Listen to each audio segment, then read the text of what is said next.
This show brought to you by Circle of Seven Productions, www.cosproductions.com. Please be sure to subscribe and welcome to our circle.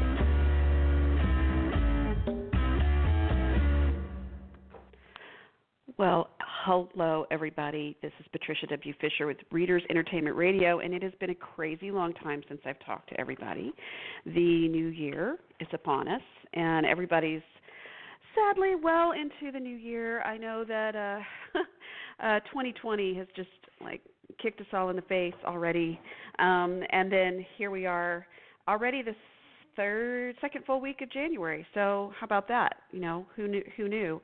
I wanted to give a quick shout out to the last letter that's been written by, I should back up. Shout out to Rebecca Yaros, who was a guest on our show a couple of months ago. Her new book, The Last Letter, came out on the 6th. And Nagin Poppin, who is also a member, who has also come and talked to us here on Readers Entertainment Radio. Her 3-book set just came out this month, so go check those out, and you will be very happy that you did. Also, we have today a fabulous author named Jayce Ellis, and she has 3 loves, her husband and 2 turtles. And I am going to ask her here in just a second about those turtles. And her hubby is fabulous and loves her back, but she's not too sure about the turtles. Turtles are not very good at being emotional. And she is here today to talk about her newest book. It is called Jeremiah. So welcome to the show, Miss Jayce Ellis. How are you today? I'm doing very well. How are you? I'm good. So you're over on the East Coast, and I'm in the Central part of the United States. What's the weather doing for you today? It is surprisingly nice looking right now. I've been told that it's a little cold, but since I work from home, I've had the privilege of not actually stepping outside today. Yes. I know. There's some. I love those days where it's like jammy day all day. It's just I love those days.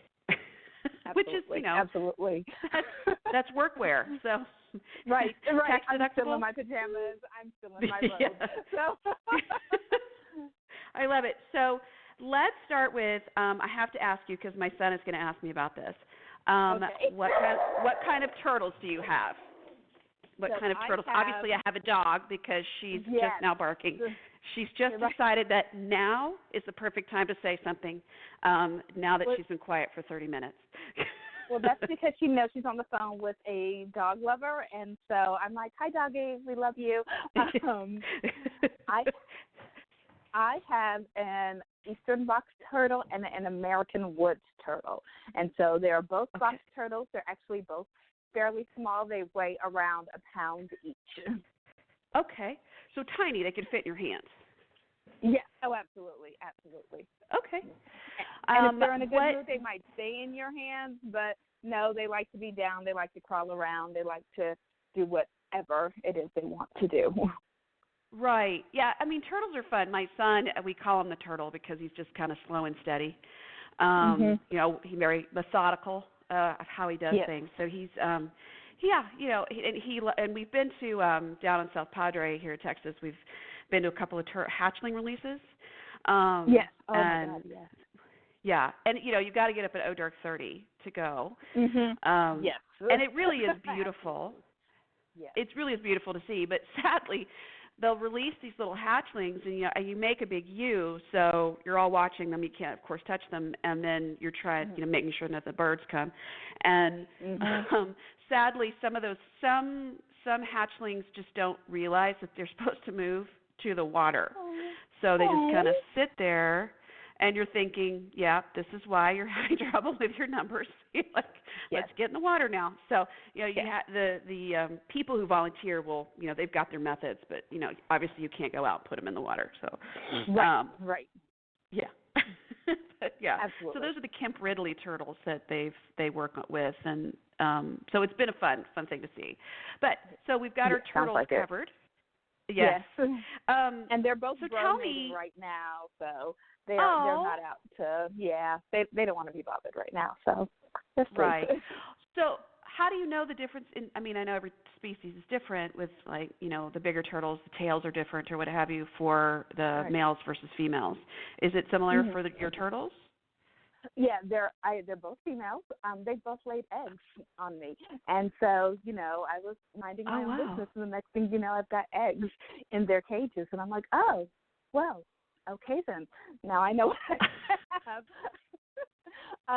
But typically, what the doctors have told me is that male turtles tend to have significantly longer tails than the female turtles do.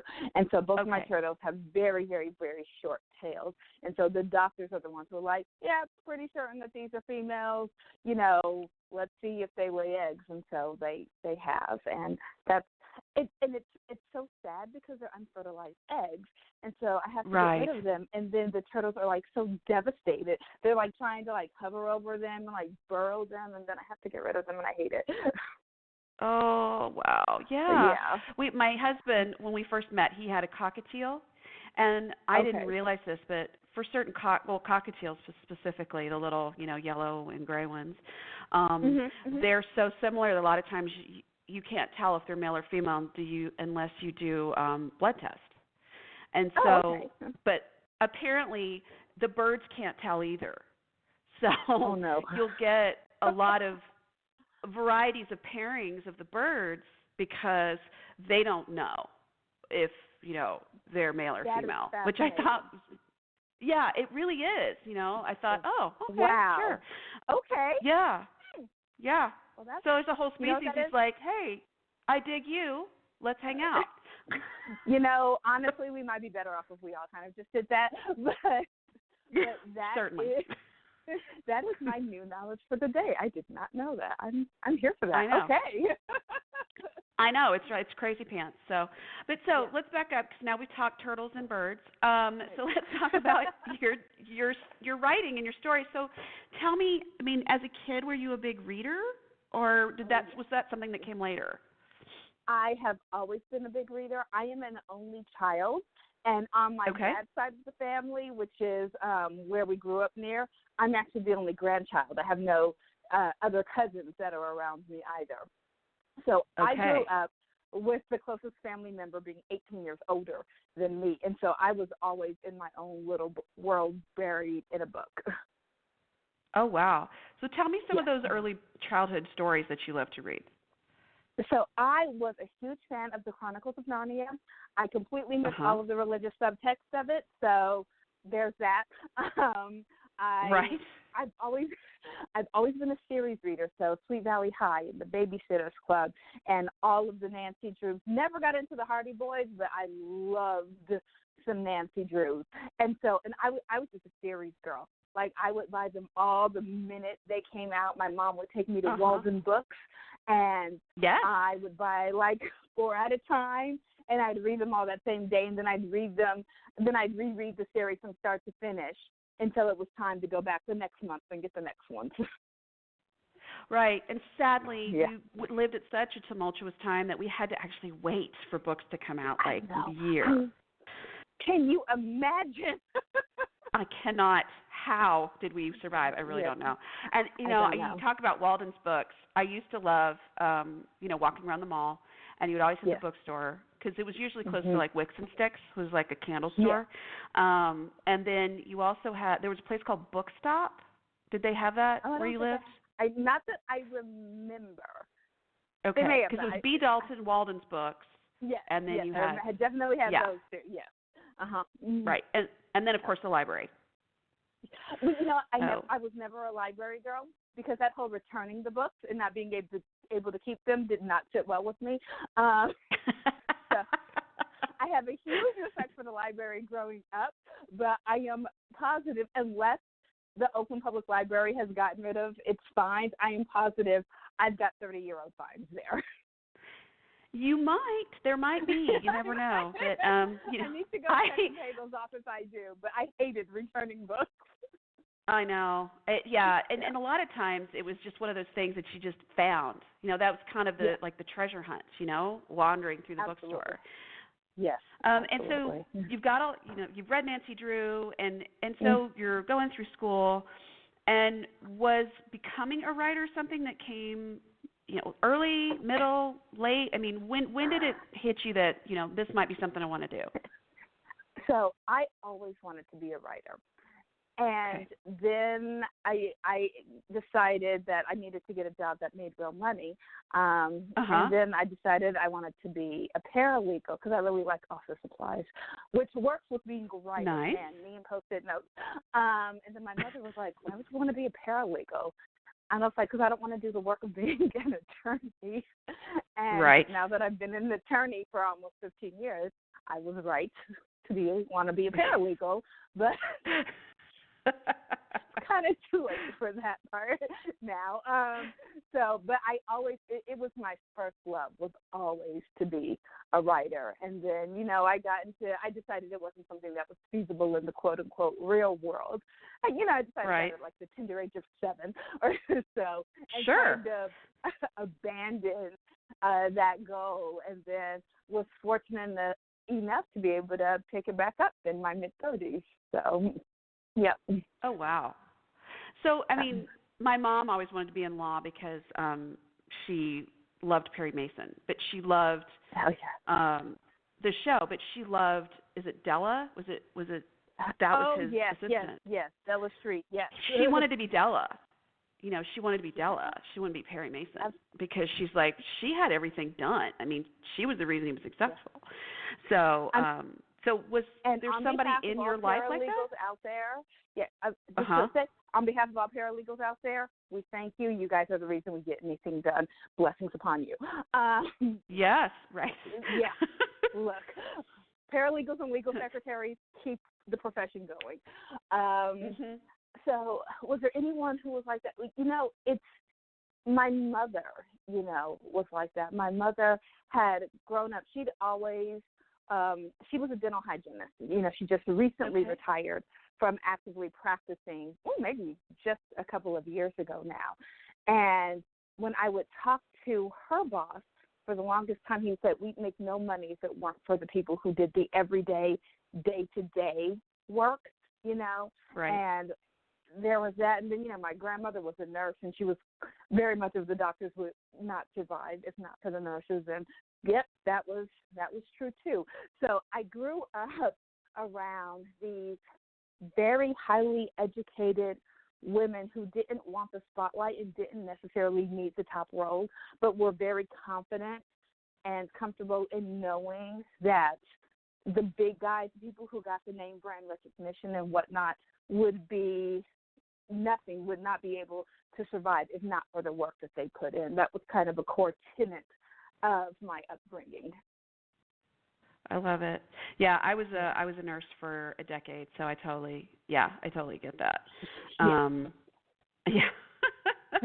and it's funny because my mom came home one time. She's a legal secretary, and she looked at me and she was saying, "Do you know how frustrating it is to do most of the work and get, not the payment?" I went, "No, Mom, I have no idea." And she went, "Oh, yeah, that's right." So, but you're right. There's a certain level. The training's different. So, like, you've talked about paralegal versus attorney. I can talk about nurse versus doctor, but the training is different and the focus is different. So, you bring a different set of skills to the table for sure. But yeah, you're right. It's the everyday work. You're right. Absolutely. And so you've cruised along through law school, not cruised, but you know what I mean. You finished law school, you're practicing, and then you say, you know what, I want to go back, like you're saying in your 30s, I want to go back, I want to be a writer. What was the catalyst for that? Well, it started with reading again. I had stopped reading for pleasure probably when I got to college. And so, everything, I was an English and a politics major, so I was always reading upon reading, and I didn't give myself time to do anything else. And when I was practicing law, both of our paralegals were avid readers, just absolutely. Before they got to work, they would get there early to read. They would read their entire lunch break. Every chance they could get, they could read. And that was just very inspiring to me to see them so dedicated to the cause of reading. And so I decided when I finally got my first iPad, probably early 2010s, 2011 maybe, I'm going to start reading again. And Okay. I did. And one of the books I read was a kind of novella by Sandrine Gask Dixon, I believe her name was. She passed away a couple of years ago, I believe. And it was called A Bedding Man. And it sparked a story in my head that I still haven't written, but it sparked a story in my head that I promptly tossed to the side, because when am I ever going to have time to write a story? I'm a full-fledged, attorney doing who's or what's it. And but it wouldn't go away. The story wouldn't go away. And finally, I'm at a point in my life where I'm thinking I'm seriously overwhelmed. I need to kind of take a step back, be reflective, and I'm answering, a sheet of questions or whatever. And one of them is, if there's one thing you could do right now without thinking about it, what would you want to do?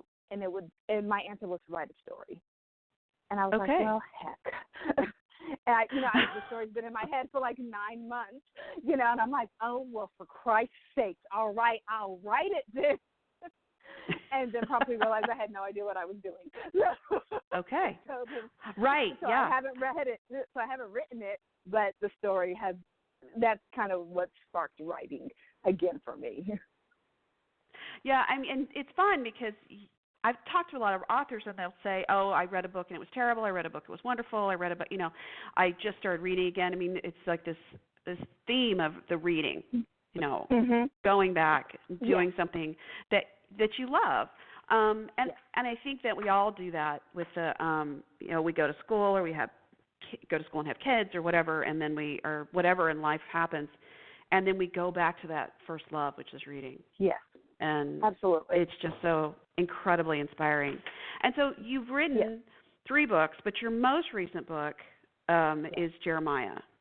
And it is an interracial gay romance about a young man who's in his 30s, who's never necessarily hidden who he is, but he's never actually totally come out either.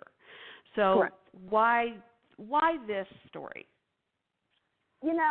I think I was talking to a couple of friends of mine at the time, and they were discussing how coming out is really a never-ending process, and that it's something that in our very heterosexual society is something that people don't think about, how you have to do it over and over and over again, and you have to change the way you come out depending on what group of people you're around, how you think they might respond, etc. And, and I was just thinking, that's got to be exhausting, What happens if you just don't want to? If you just want to be able to do what you get to see everyone else do, which is just show up with somebody and it be a non-issue. And that was kind of the genesis for who Jeremiah was. Now, mind you, at this time when I started Jeremiah, I hadn't come out either, okay? So I didn't realize how much of this was actually really, really subtextual about my own sexuality, And so and I was engaged, I was about to be married, and it was my husband who literally sometime last year was like, if you call yourself straight one more time, I'm going to hit you. Like, what is wrong with you? You're not. You never have been. Why do you keep saying this? And a lot of it had to do with my own upbringing. And so I was like, oh, wow, that's really true. I'm not, am I? He was like, girl, no, I've known you for 18 years. No, baby, never have been. It's like, oh, okay. But and I think subconsciously a lot of talking about that with Jeremiah was me kind of dealing with it for myself as well. Right. And to be clear for people who are listening, you've come out as pansexual. That's correct. Correct? That's okay. Correct. And correct. So this was when you're talking about your husband, it's people are like, but you've come out. It's like, yeah, but there's a lot of layers, and it's not as simple as gay or lesbian. And you can take a psychology class and do the bell curve, and it's like, where does everybody fall? And everybody's always who's not really in tune. It's like, oh no, I'm all the way on that side. For straight versus gay, it's like everybody kind of falls around the middle bell of the shape. So when you're talking about people, and to clarify for anyone who's listening, LGBTQ would be lesbian, gay, bisexual, transgender, queer, and then there's other terms, pansexual, cis, and all that. Where did you, when you were going through all this, where did you reach out for really reliable, productive, and positive resources for someone who either is trying to figure out who they are or who's trying to be an ally or who's trying to understand what's going on? You know, I am one of the people, I was very, very fortunate in that one of the stories you'll often hear about people, especially about people who come out younger, is that they had this group of friends in high school that all turned out to be queer later on, and nobody really talked about it at that time. I grew up and hung out with a lot of people in college and law school who were much more open about it. And so I was able to turn to my friends. You know, some of my closest friends are lesbian or are gay. And so when I realized, oh, this is not, I'm not as straight as I always told myself, you know, one of my friends was like, honey, we know this. You know, there's a reason we've called you Bent since 2002. Well, okay. Yeah. But it was nice to kind of have, so for me, I was fortunate that I didn't really have to go out because, you know, I went to a very, very progressive, small liberal arts college in Ohio, where a huge percentage of the population is LGBTQ. And then the people that I gravitated toward in law school happened to also be lesbians primarily. And so I was lucky that I was able to just turn to family, and they were already there. Their arms had already been open to me. So I was fortunate in that regard. We do a lot, and I also came out right before Pride, like really, like the weekend before. And if there's any time that's great for it, it's then.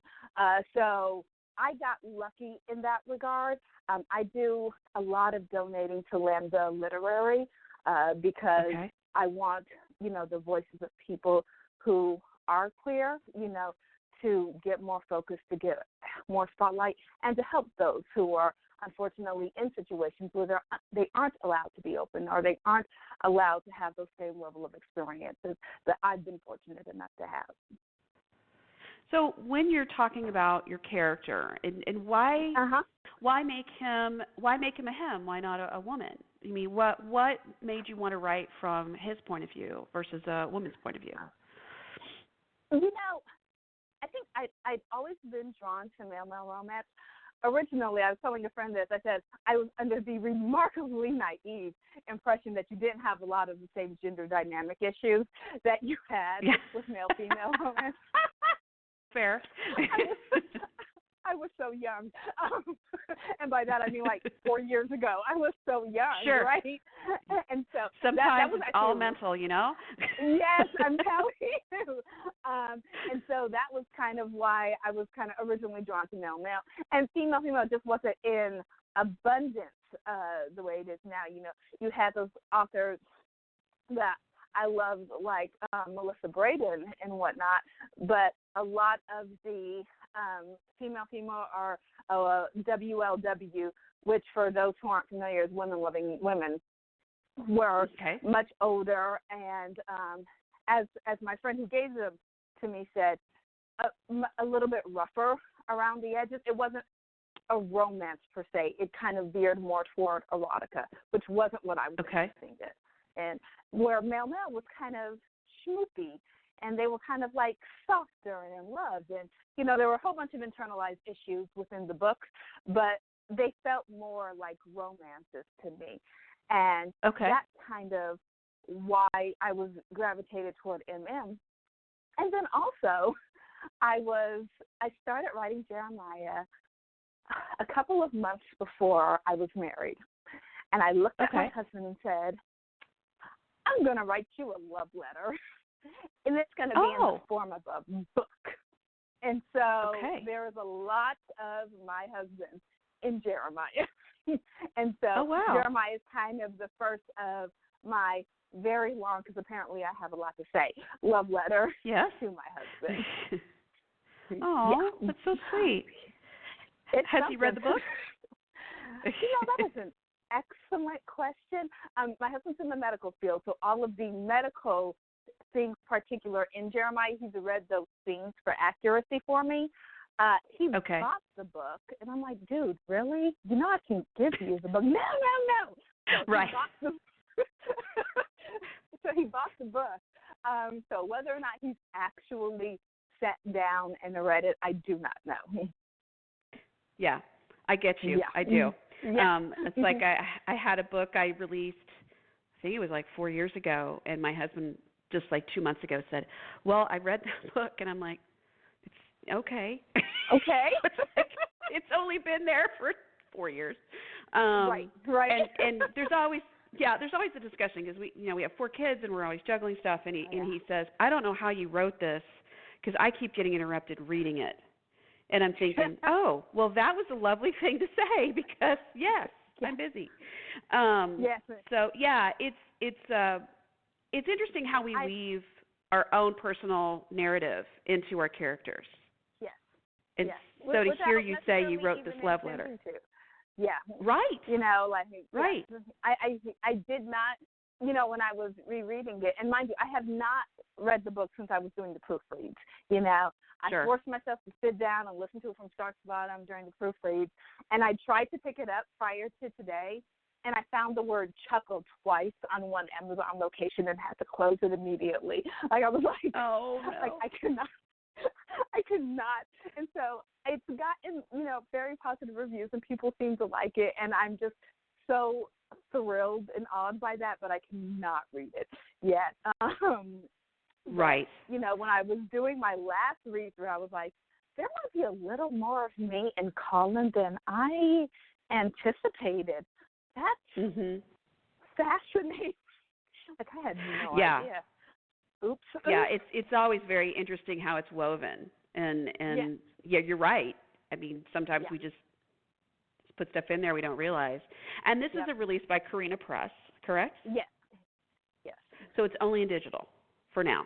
Correct. It's only in digital for now. I'm hoping they consider doing a small print run because my mother, who keeps saying she's going to read it, and I keep trying to convince her not to, but she only wants things. Just saying, but she only really wants things in print format. So it would be awesome if they do decide to do other versions of it, in the future, other formats. But as of this moment, it is print only, or ebook only, I mean. Ebook only. And so when you so I know a lot of people don't realize this, and I know a lot of people think that authors have a whole lot of say when it comes to their covers. And to be honest, we really don't have any. We really don't. Very little. Mm-hmm. But you had to have liked this cover because I loved it. Man.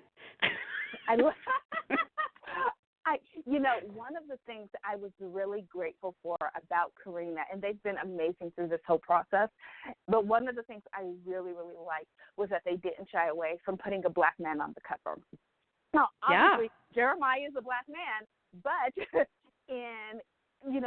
there's been so much discussion in the recent years about the willingness sometimes to read covers with black characters on them and that aren't cartoons.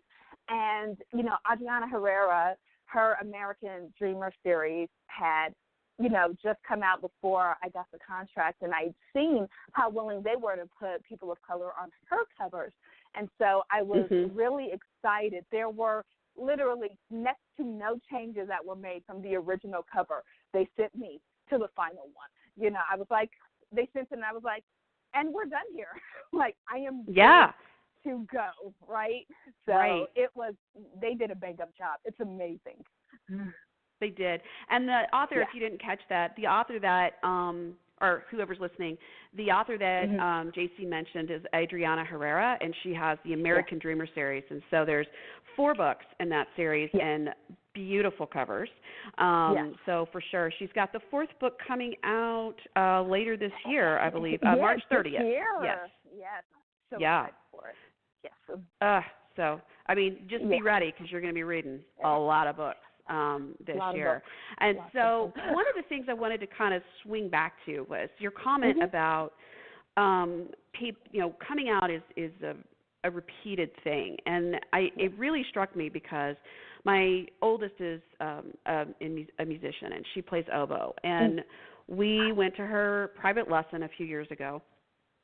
And her teacher, this lovely gentleman, he was talking to us, and he has a circular driveway. And so he stood there as we were finishing, and he said, our first lesson, he said, would you please not park in the driveway?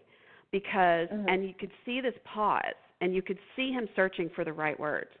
And he's like, because my partner sometimes needs to leave and during a lesson, and you would block him in because they have some cars in the driveway that they're working on. And I said, oh yeah, sure, no problem, I'm happy to. And I told my daughter, I said, did you see what he did? And she said no. And I said, he paused before saying who his husband was. And she's like, oh, I didn't even notice. And I said, can you imagine doing that every single time you have a new student? Yeah. And it's that kind of thing that people have to keep explaining. And that's just, to me, I'm just like, man, that's a lot. And to never be fully sure what the reaction is going to be. Hopefully most parents will be like you, will take it perfectly well and won't think twice about it. You'll have those people who will say, well, what do you mean by partner? Do you work with someone here? Because with Jeremiah, I remember during edits having to remove the word partner when talking about Will, who was his work partner, right? Like that's the other guy in the ambulance with him. But having to remove that phrase because this is a gay romance, and we didn't want to give the impression that Will was the love interest, So people not necessarily clicking on immediately to what partner means and then having to explain more. And then you've got people who are going to have, that twinge of disgust. Their nose will crinkle up. They'll look at you a certain way. They'll decide, later on that maybe their child isn't the right fit for you. And it's nothing personal. We just decided to go somewhere else. And kind of having to have that apprehension of what's going to happen when they know every single time, every interaction. It's draining to even think about it, honestly. Right. And so, with that being said, and you cover some of this in Jeremiah, but what is there's a lot of people out there that have family members, have friends that are part of the LGBTQ community. Some may not even know that who they are at this point. But how do people first, the positive ways to become a stronger ally? I mean, what are the best ways to do this for someone who is really just maybe navigating very new waters? I think, and obviously I'm certainly not an expert, so take what works, ignore what doesn't. One of the things that I saw and that I've seen a lot on social media when people are talking about this is to not automatically jump to, oh, I know, or oh, who cares, to acknowledge how much it takes for someone to trust you to say it, okay? Because it is a leap of faith that you're not going to reject them or dismiss them when they tell you. So even if you did know, even if this is absolutely not news to you, and, it wasn't news to my friends, but I came out at 39, you're talking about significantly younger people, to really acknowledge that they trusted you enough to do that and to not be dismissive of them, and then sometimes just to ask them what they need from you, okay, and to be there as a shoulder if they don't have an answer, because sometimes they don't know what they need. They just need someone there. They just need someone to be a resource to them, to respect them, to not, tell friends and family or, whatever members if they're not comfortable having to come out again to another segment of society, but just to really be that friend that they need, and to know that you're a vault, that you're not going to use it against them, you're not going to blackmail them, you're not going to tell somebody else, and to really keep it tight-lipped, because you don't want it to flip either, because even if it's inadvertent, the ramifications, the repercussions for that person can really be astronomical. Sure. So you have to just really keep that in mind. And I'm sure there are plenty of better resources than me. Like I said, my husband was the one who confronted me, so I kind of had a built-in resource about it. Sure. And I'll tell you, and I'm not out to my parents either. And my husband's actual response to me was, "What are they going to do? Disown you? You are the only child. Who cares? Mm-hmm. I've got you." And thankfully my uncle was gay, and my grandmother would not allow any of that foolishness in her household. So I'm not as concerned, but also I'm 40 and I don't want to have that conversation with my mother, Right. Imagine how a 14-year-old feels if my 40-year-old behind, who just saw my parents 2 months ago, doesn't want to have that conversation, So just know, regardless of what age it is, it can be 11, it can be 40, it can be older, that it's still anxiety-riddled, it's still not comfortable, and sometimes they just need you to be there. Right. And just be the quiet support of it all. Yeah. Mm-hmm. And you're right, saying I know, or I think another one that a lot of us sadly, and I think it's well-intentioned, but it's not helpful, is, "Oh, I understand." It's like, yeah, you probably don't, Not really. You don't. Yeah. Yes. And right. And it's born of the desire to kind of share personal experience. It's born of a desire to make kind of more comparative stories, to show that you experienced something similar. I'm female, I'm a woman, so people will say, "Oh, well, I understand," and every woman's like, "No, you have no idea what I'm talking about. Are you serious?" And I'm Black, and so you see a lot of that when you're talking about issues of race. And so you're like, no, you don't understand. Just sometimes it's better to just listen, to just be quiet and to just, listen to people. And it's hard to do because we all want to make those comparisons.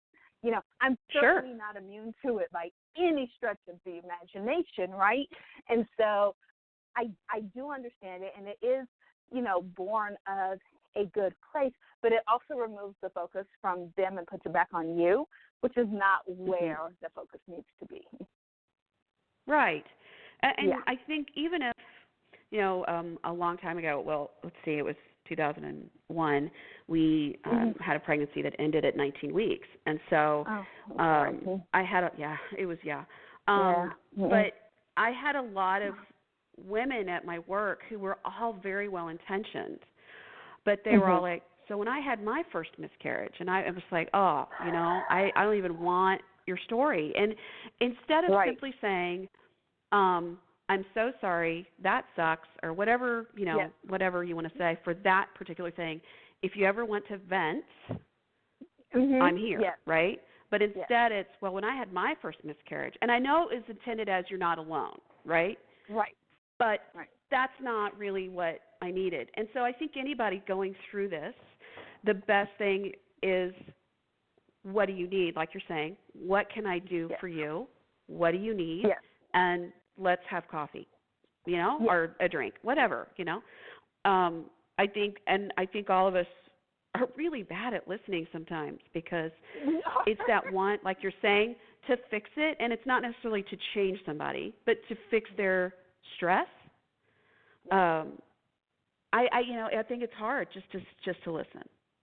It is. It's very hard. And we're not really in a culture and a society that values simply listening to understand versus listening to respond, And we grow up very much in a debate culture where somebody is talking and all you're doing is preparing your next talking points, without really listening to what they have to say. And unfortunately, I do think it kind of permeates the rest of our lives. It permeates our interpersonal relationships, our communications with our friends and our families and our loved ones.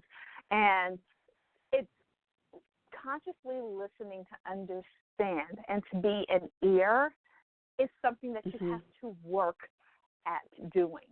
You know, I say as somebody who's still working very hard at doing that, because my tendency, my critique partners will tell you this, is to automatically want to fix things, you know. And sometimes I have to step back and be like, are you asking for advice, or do you just need someone to listen?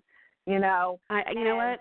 The first time I said that to someone, they were like, wait, you're not going to say anything? I'm like, no. Are you venting? Are you wanting a response? And man, that changed the conversation totally. Big time. Huge, right?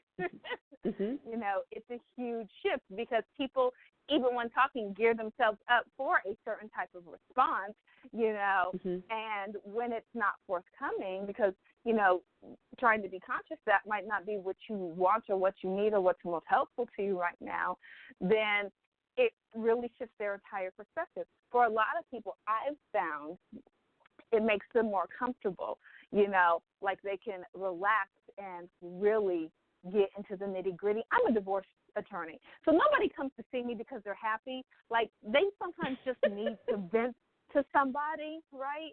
And, you know, I try to push them towards therapy because they cost less than I do, but, you know, sometimes they just need to, like, get their whole story out.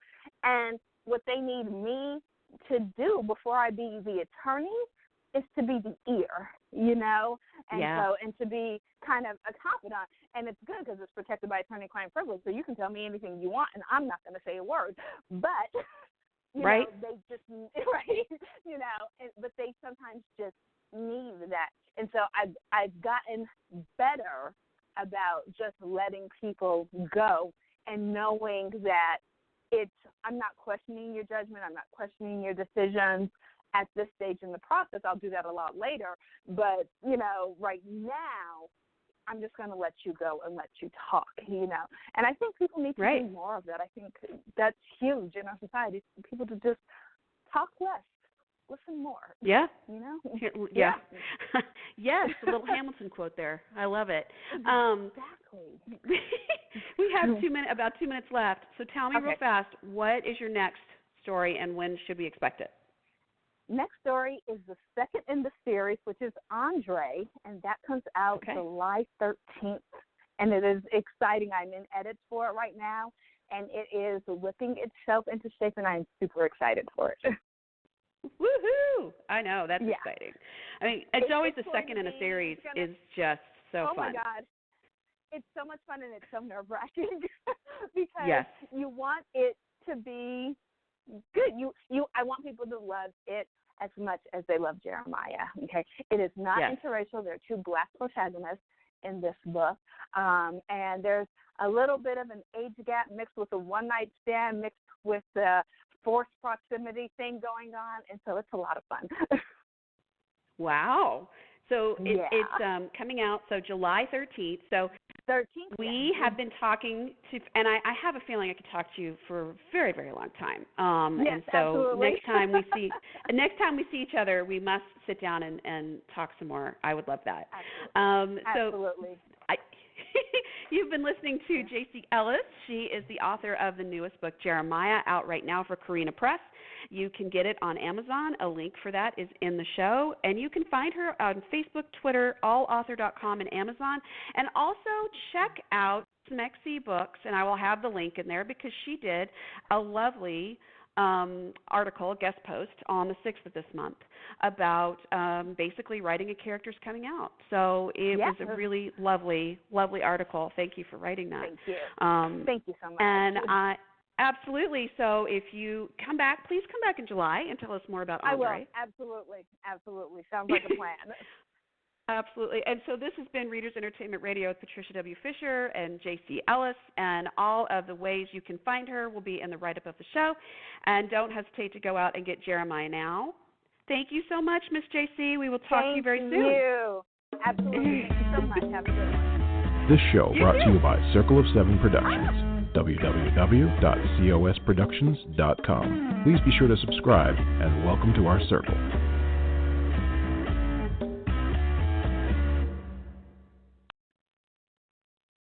From the excitement of nominations to the applause after the opening of an envelope at the big award shows, The Hollywood Reporter is your source for the inside scoop on the moments leading up to and celebrating the wins of your favorite films, actors, and all the people that made them.